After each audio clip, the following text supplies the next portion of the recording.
In today's video, we'll be talking about the guide of getting a 7 in English Literature HL. But before, as we all know, English Literature HL is a very difficult and complex course, not because of it's hard to get a 7, but also because of its significant amount of internal assessments, HR essay, oral, and 2 paper ones. Okay, so let's first talk about some disclaimers and warnings before we start. The first warning is that the difficulty and your personal experience would be highly dependent on the school and teacher you have. However, the second thing is that compared to other subjects, this author does not get a 7 in English Lit, but this idea would still be used as a perspective of how to study Lit.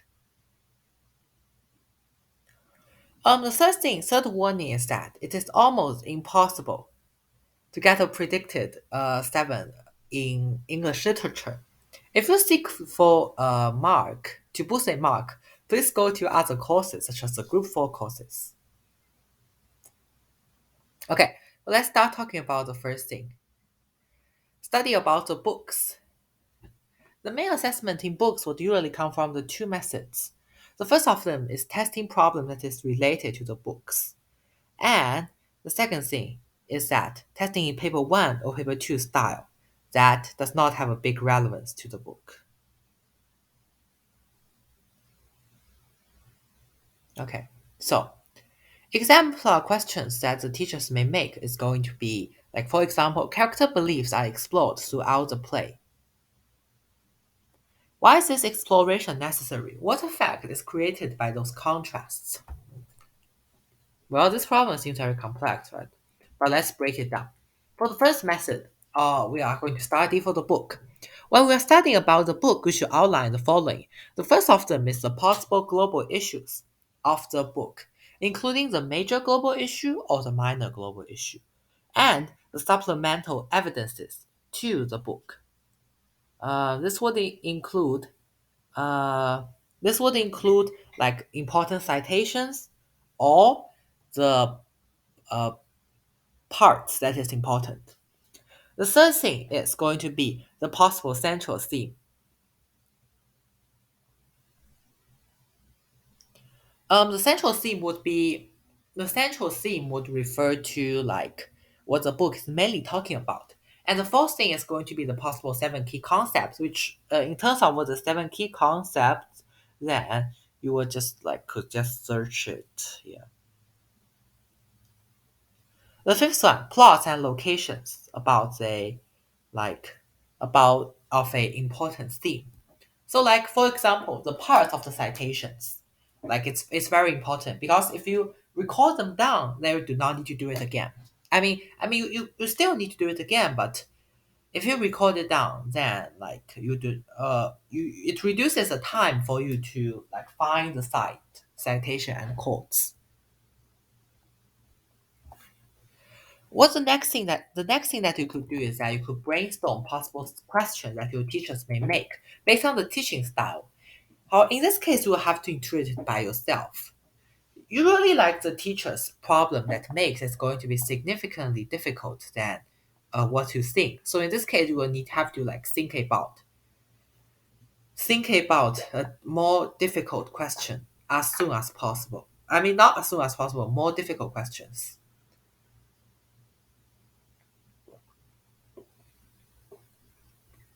Yeah. Let's then talk about some possible resources. First of all is Spark Notes. The second one is like Lit and the third one is Schmooze, and then it's like Great Savers. Yeah. Mm. Let's talk about the suggestions of writing. Please note that those suggestions like may vary significantly depends on the teacher. Yeah.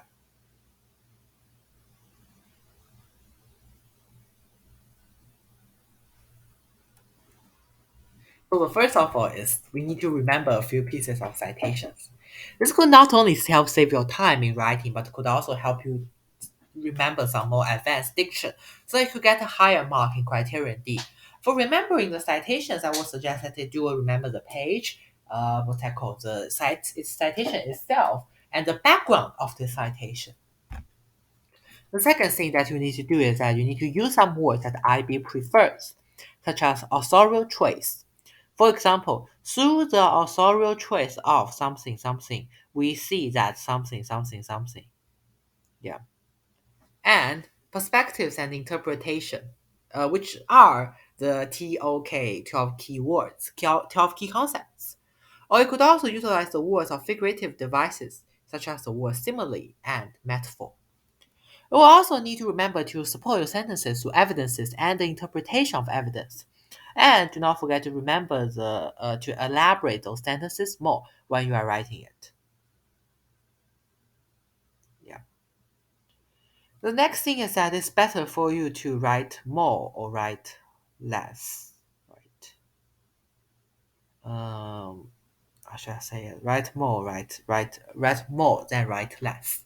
So basically, some teachers would prefer you to write a lot of stuff instead of a little stuff. This is because that like I don't know why, but they just tend to do it, tend to think about so. Okay, and like in the SAT, the examiners would prefer to give a higher score to students who write more. There's a correlation between the word length and the final score. This is quite interesting. And the next thing is about introduction for a conclusion. For this, like I would just suggest I don't think it is necessary for you to like keep a lot of attention and care in it. For introduction, you could just write like this. Introduction, like this. So the authorial trace of A, B, C, author in book.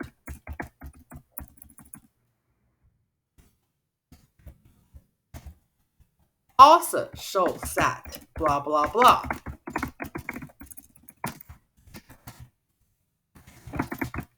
Yeah, so that's the introduction. And finally, a last piece of suggestion. If there's a no idea, like try your best to connect two things. First of all is identity, and the second of all is like racial discrimination or colonization, as the two represents the same thing. Yeah. Mm. Now let's go back to talk about the assignment type. There are three main types of assignments in English literature HR. The first of all, presentation. Second, design and art that involves English and art. Third is off-class writing. For those who just use the method above, except like you would just need to take more time to write it. Okay. Next thing, main assessments. The first of all is HR essay and oral. HR essay basically just the above and orals. For orals, I will have to what's that called to elaborate more.